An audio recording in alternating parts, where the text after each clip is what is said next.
All right, so welcome to the episode. Today we are covering the topic of mobile addiction and how it's affecting our youth across social media and technology. So we asked an expert on the topic of communities, and the idea that we talk a lot about here on the Disruption Decade is really about how do we solve some of the problems going into the next 10 years. And this, I think, is going to be a conversation that we'll be having for quite some time. I've got Jonah Bacon on with me.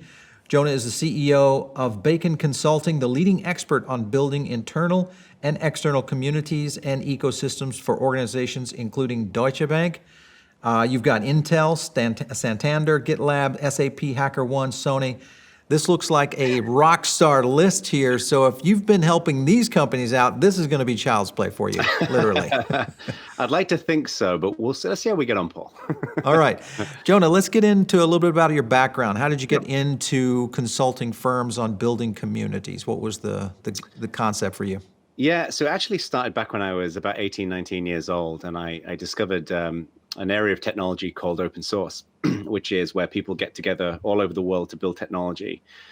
This was back in the early stages of that. And when I first discovered this in 1998, I learned about this notion of people collaborating together online to build things that they can all share and use. And it just switched a light bulb on for me that this is an interesting mixture of psychology and of workflow and technology. And it set up a goal in my mind to essentially try to understand every nuance of how to do that. And I've worked with companies like XPRIZE, GitHub, Canonical, and a broad number of companies as a consultant. And part of the reason why I started consulting was really to understand how to apply these principles to not just tech, but to financial services, to consumer, to activism, to a whole range of different areas. Yeah. For some of our listeners, if you think about where community kind of started, you can go back as far as platforms like WordPress, which was an open source community. It's what kind of built the CMS platform that is modern day web today.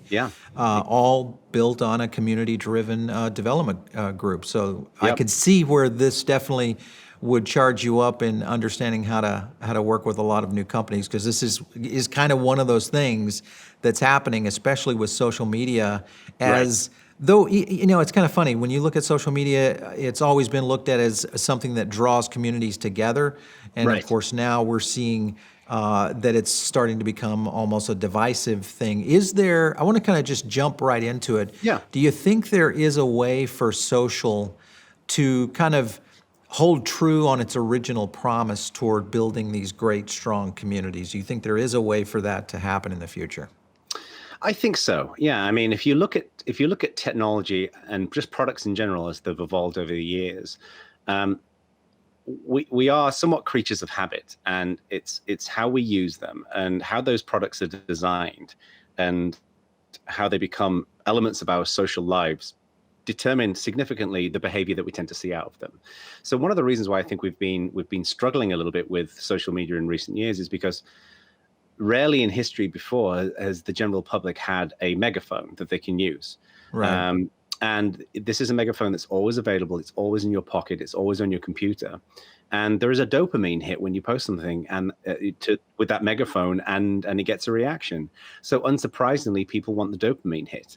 And I think where it's been challenging is that some of the platforms that we've got in place today, such as Twitter, Facebook, and Instagram, they don't really have engineered into their systems a lot to engineer the right kind of behaviors. It's really up to the users to do that. And that's why you see a full spectrum. You see people who are unbelievably professional on these networks, and then you see people who really abuse them. And then of course, there's a huge gulf in between. Yeah, and there are some things that are happening. I've noticed, if you look at Instagram starting to remove the likes, even though you're getting some pushback from the community itself, almost on the very point that you're talking to, and that is this whole idea of that instant gratification of someone saying, "Oh, I like that post," or "I love that," or "I don't like it," and so on. Do you feel like if more social media companies kind of took that responsibility and said, "Listen, we've got kids on these platforms, we've got unstable adults on these platforms. We've got people in there that we don't really know what their current situation is, and this small thing, an Instagram post, could be affecting not only their day, maybe their life." Right. I mean, It's interesting because I think particularly in the last couple of years with all of the discussion around Cambridge Analytica and the political Right. influence on social media platforms, I think a modern day sport is to take a good kick at the social media networks and to have a go at them about how they've designed their platforms. I Yeah. think when they design, if you look back in history, if you look, for example, when Twitter first came around, Oh yeah. They could have never ever possibly envisaged the role that this platform was going to play Sure. in the world. So I think I have a little bit of empathy towards the fact that they're having to wrestle with significant product questions around their products, and no company wants to engineer out in the open. They never want to engineer in market, right? So I think that I'm confident that these networks do care about making sure that they're delivering a good experience for their users. The challenge, I think, is that those answers to those questions are not immediately available. Right. So a good example is Instagram removing likes or exploring removing likes. To me, the reason why they're doing this is clearly because Instagram has got a fraction of the users as Facebook. So they can experiment with Instagram, see what happens, and then reasonably make a change in Facebook further down. But they have to make some changes because these brands are being attacked significantly. I mean, Facebook as a brand fell down significantly in terms of brand equity in this year. So they're going to have to do something about it. The challenge is that there's no immediate solutions to this. And the vast majority of these cases are either going to require users to moderate themselves and make changes, or it's going to significantly limit what the platforms can do. And of course, they're wrestling with advertisers who are playing at this as well. So Yeah. it's a complicated set of circumstances to be in. Yeah, and I think when you look at the platforms in themselves, and we're here talking about mobile addiction and teens, specifically to the teenage groups, and this is something that I kind of advocate for often, mainly because I have some young children. But when I look at how, and I've been kind of tracking social literally since its birth. I was looking at when I first signed up on Twitter. Before it was Twitter, it was Odeo, which was a podcasting network. Of all things. Right. And the idea that I thought this was at that time in 2007, 2006, when it was coming onto the, kind of the scene, I thought this is the revolution that will change human behavior. It will change society for the better, all these great things. And though there've been amazing things that have happened on social, I think we're starting to see now kind of that underbelly and now the effects. And of course, just like any great technology, the longer you have it, the more effects you start to see and what it has on the human species. And I think that's where we're dealing with, especially with children. So let's talk about that for a second. Yeah. If you look at, because I was looking at this Common Sense Media report that was on SciComm, and they talk about 50% of teens that are feeling that they themselves are addicted. When you already have that kind of exposure to teens, which to me, that's a great sign because you've got young children who are actually saying, hey, I got to have this thing. Yeah. What would you say, if you're looking at building communities and you being a community expert, would you say, how would parents or organizations or possibly even these social media companies start to help those teens truly build community as opposed to being addicted to that dopamine hit as you were referring to? Yeah, I mean, it's difficult, I think, because I think part of the reason why your point earlier on about predating social media is, for many of us, we can remember a time without it in the same way that we can remember a time without the internet. And now kids are growing up in a world where this is part and parcel of being a kid. And what's difficult here, I think, is that I think there's two major pieces that are in play here. One is behavior changes based upon how you incentivize people, right? Human beings are very incentivizable creatures. It's the reason why we collect airline miles, why we get our coffee stamps to get the 10th free coffee. It's the reason why we get badges in video games and we get bonuses at work.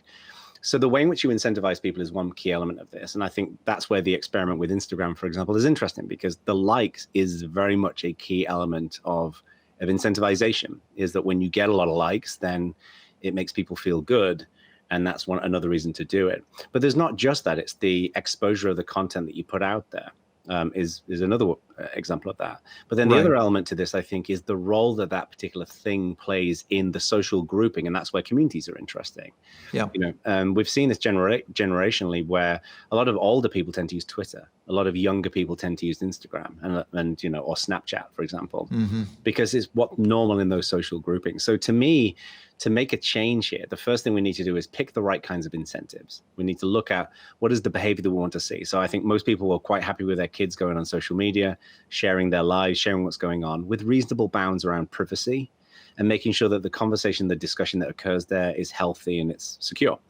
And the tricky thing, I think, is that for all intents and purposes, most of the social media networks have said, whatever you do on our platform, it's up to you. And that's, for example, where Facebook have landed, particularly with the political side of things.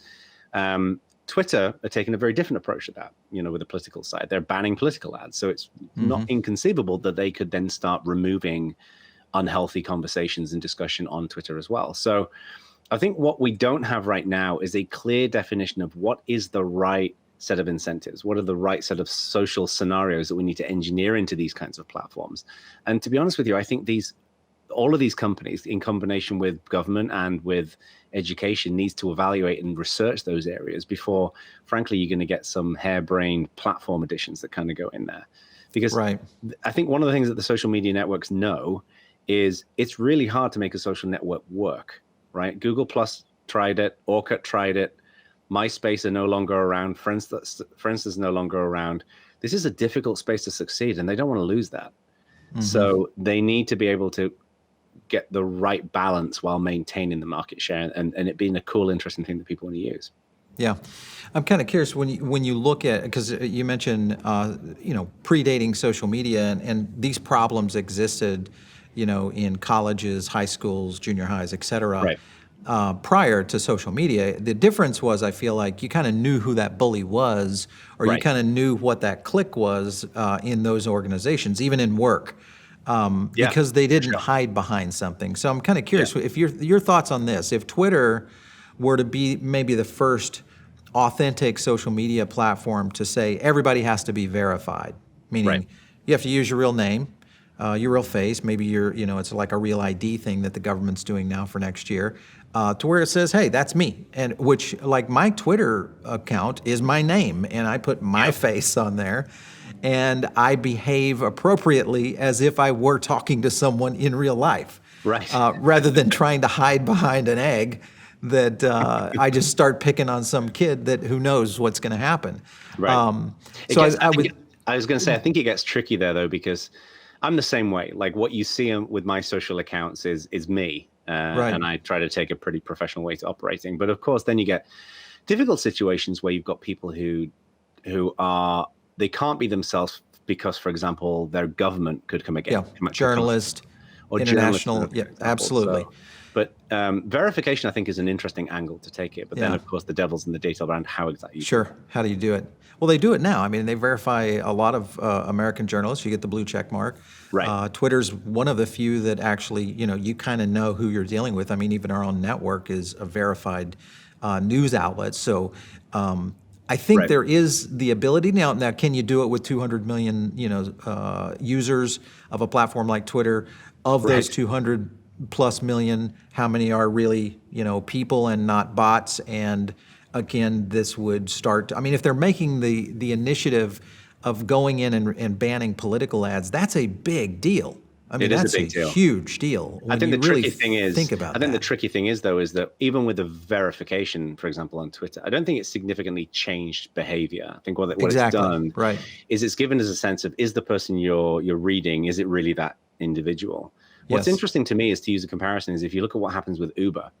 So with Uber, when you use Uber, some people may not know this, but you have an Uber. You got ratings both ways.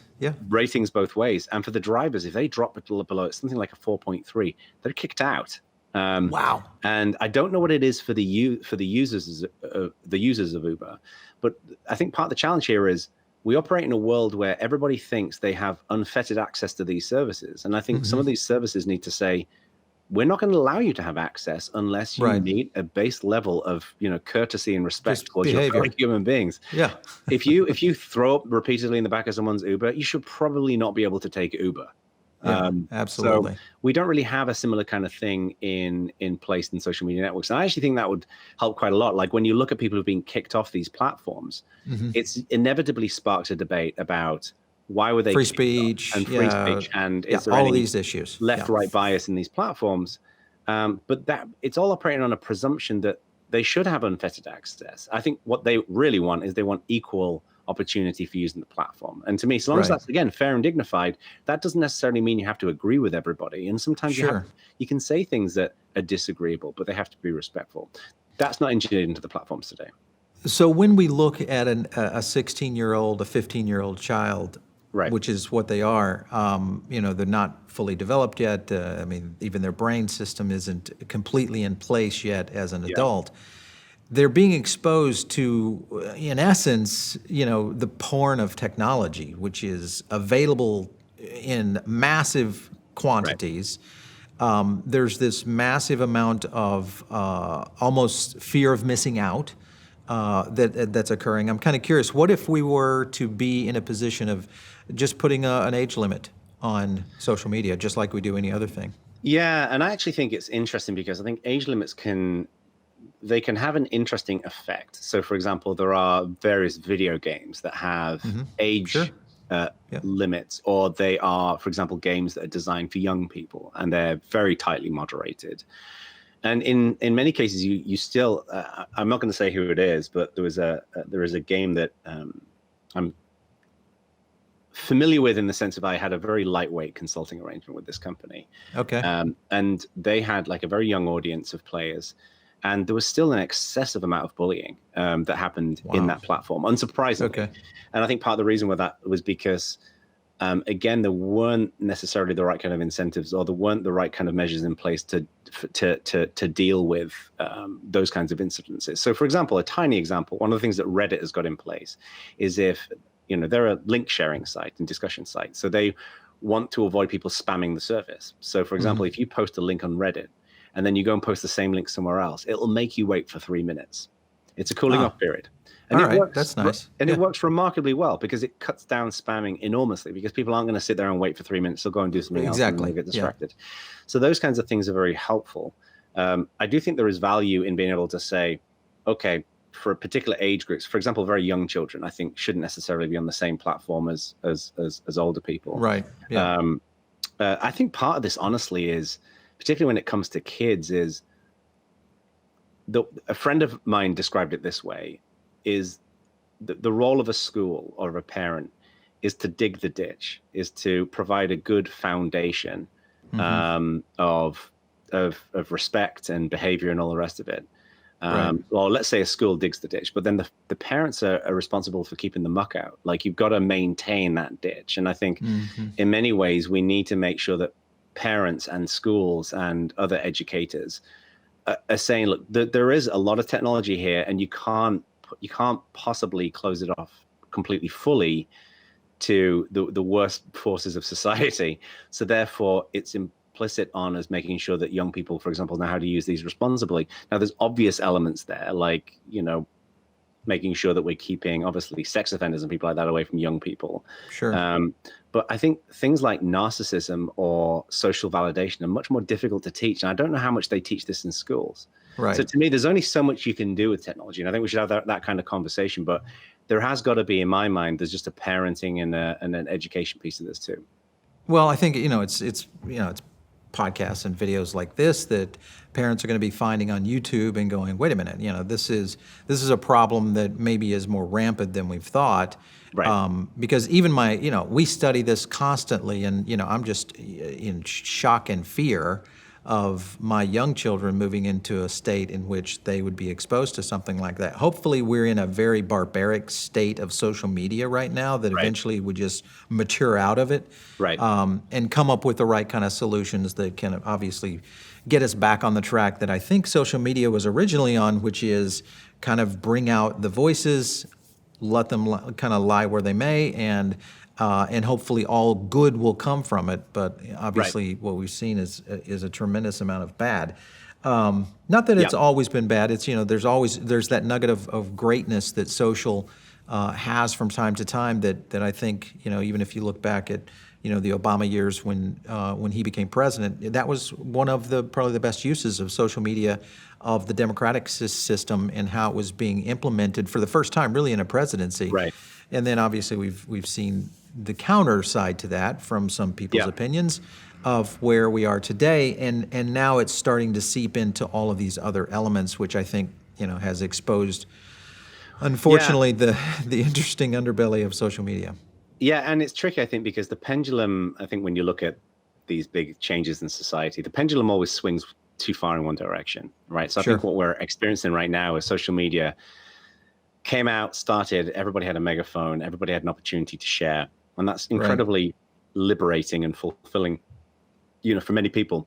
And then the pendulum swung too far in one direction. And Mm-hmm. we're now realizing there are negative elements to this and safety elements of this. And Right. we've seen, for example, issues with racism and transphobia and things such as that online that need to be dealt with.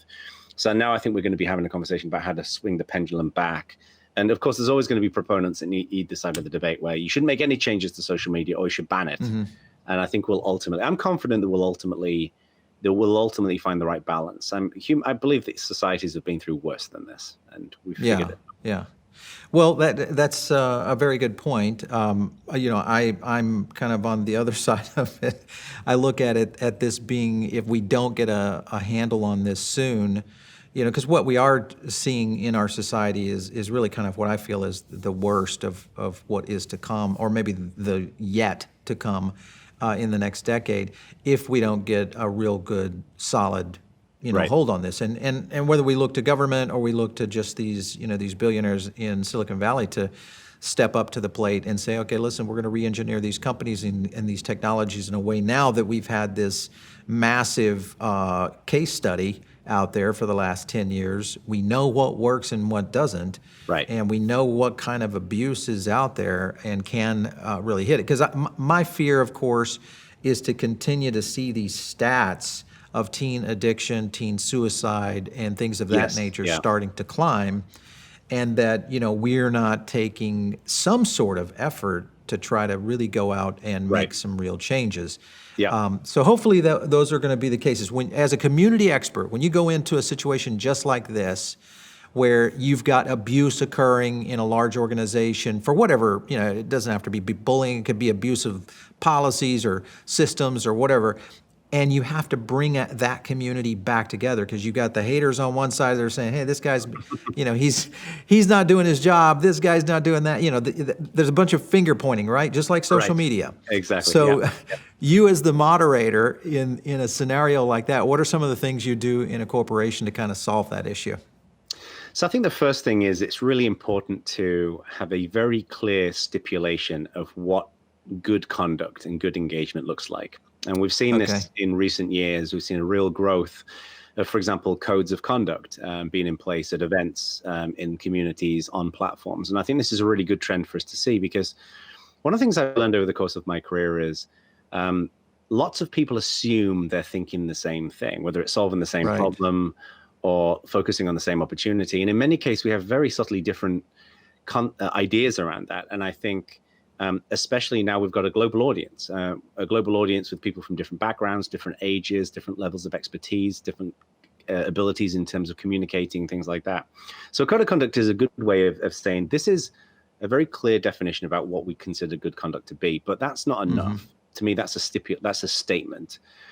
To me, what is essential to have good conduct in any community, whether it's in a family, a business, a public community, or beyond, is that first of all, you have to have good leadership, because human beings fundamentally, we mimic our leaders. If you look at, for example, a lot of C-suites in businesses, if you have a really good, empathetic, collaborative CEO, you often see those kinds of principles starting to trickle down through the C-suite into the senior leadership and beyond. Conversely, if you have terrible behavior, then people often mimic that and they think that that is okay. That's how you get on in that business. And that's a terrible idea. So to me, good leadership is important. And good leadership is not just making decisions. It's the image of leadership. It's what people see as good leadership. And that requires education. It requires discussion and training. And I think that's one other thing that's really important. But then the second piece, I think, is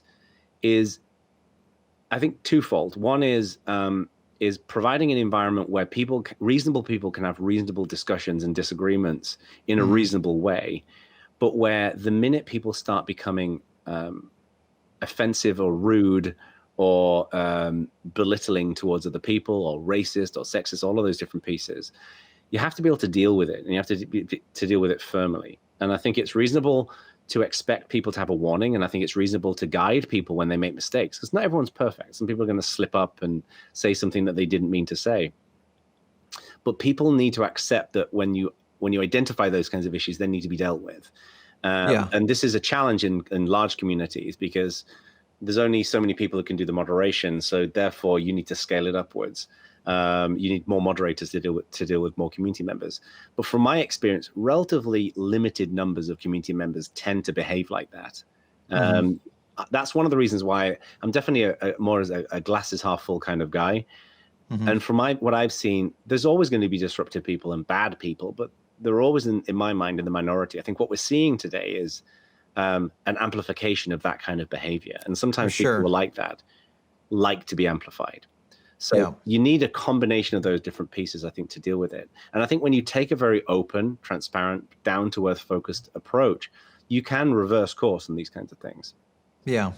Well, I think you're onto something there, and that's going to be the whole essence of education, especially as we start to develop as a society around these kinds of technologies, because essentially we've put the power of a supercomputer in the hands of a 12-year-old today. Right. What was 20 years ago a Cray computer that sat in, in a semi-trailer, is now in someone's pocket. So it's pretty interesting to see, well, can we keep up with it as a society to actually be educating our youth, and for that matter, even ourselves, in a pace in which this technology is advancing so quickly. Because this is just the beginning, I'm sure. In the next decade, if you look back of where Twitter and Facebook was in 2007, I'm almost positive no one saw this coming, with the exception of some pessimists out there that just said, hey, this is really for the bad. Well, and I think that's the thing as well, as like I mentioned earlier on, that's one of the reasons why, to me, the education of how we use these things is so important. I would argue that the cynical side of my brain would say that a lot of parents, frankly, want to shove their kids in front of a screen because they've got a long day at work, they've got financial things they're worried about, so they put them in front of a screen. We need to help our kids understand this, and to be able to differentiate behind it, because there is going to be there's going to be new things down the line that we're going to see. The social media is not going to be the last piece of this. So we need to, I think, take a responsible approach with the platforms, make sure that they're doing the best that they can do, take a responsible approach with education, and again, incentivize the right kind of things, incentivize kindness and collaboration and sharing, and de-incentivize or disincentivize the negative behaviors that we see. Yeah, absolutely. Ironically, the thing you were talking about there, when you think about parents getting involved with their children in a much, whether it's through technology or other ways, but it's ironic that actually the very way that we find out about these problems is through social media. You're seeing all of these things played out, whether it's through news or friends and neighbors, on Facebook, that are essentially giving you a heads up. So the community does exist. It's there. Yes. I think the key, just like any community, as to your point, is that there's always going to be bad actors. We just have to figure out how to weed those bad actors out, because they can be just as influential in our children's lives if they were in a school or in a church or in a local community or their own, business or anything else that they're participating in, their school, their sports leagues, et cetera. So I think the other thing as well that's tricky, just to briefly touch on, which I think is something that I think we're seeing the patterns forming here, but I think it's part of this challenge, is one of the challenges with social media is when you have that megaphone is you have the ability to make a very large noise. And, we're seeing this, what people are referring to as cancel culture or outrage culture and things such as that. And in many cases, frankly, if you have systematic abuse that is going on, that is not reported, that is not dealt with, then sometimes that's really your only other option, is to essentially go out and go loud and go nuclear with it. But I think there is also a massive amount of nuance in how we solve challenges without going nuclear. And that's one thing that I'd like to think we're going to start focusing on, because it does concern me that in some cases a relatively minor issue can occur and then it immediately gets turned into this this shouting match on social Right. media. Yeah, the escalation is crazy. Right, exactly. In some cases. And again, I want to be very clear here. It's sometimes you do need to go nuclear. Sometimes it's necessary. Like sometimes you need whistleblowers, right, to deal with systematic abuse and problems that are occurring. And I think that's one of the great benefits of social media. But if that becomes the norm for everything, then it changes the dynamics of how we use these platforms. And that, I think, can potentially create a pretty angry environment. So that's another thing that I think we need more education, not just in kids, but more broadly. So, yeah, for sure. Well, we are going to continue to explore this conversation from time to time because it is one that is affecting our entire society. Obviously, technology, mobile, and the idea of social and just kind of the digital voice is not going away. So it's definitely great to have you on. We definitely want to have you back on the show here. So thanks for stopping in today. Thank you, sir. All right. So hopefully you guys are listening in. If you have not subscribed to the podcast already, make sure and do so on one of your podcast catchers out there. If you're on iTunes, give us a rating. Tell us what you like, what you don't like, and kind of let me know if you think this is something that is on the right track in terms of the decade of disruption that we are facing in the next 10 years. If you have any questions or if you have an idea for a guest for the show, just shoot me an email, and you can do that to disrupt@pbg2.com. We will catch you on the next Disruption Podcast.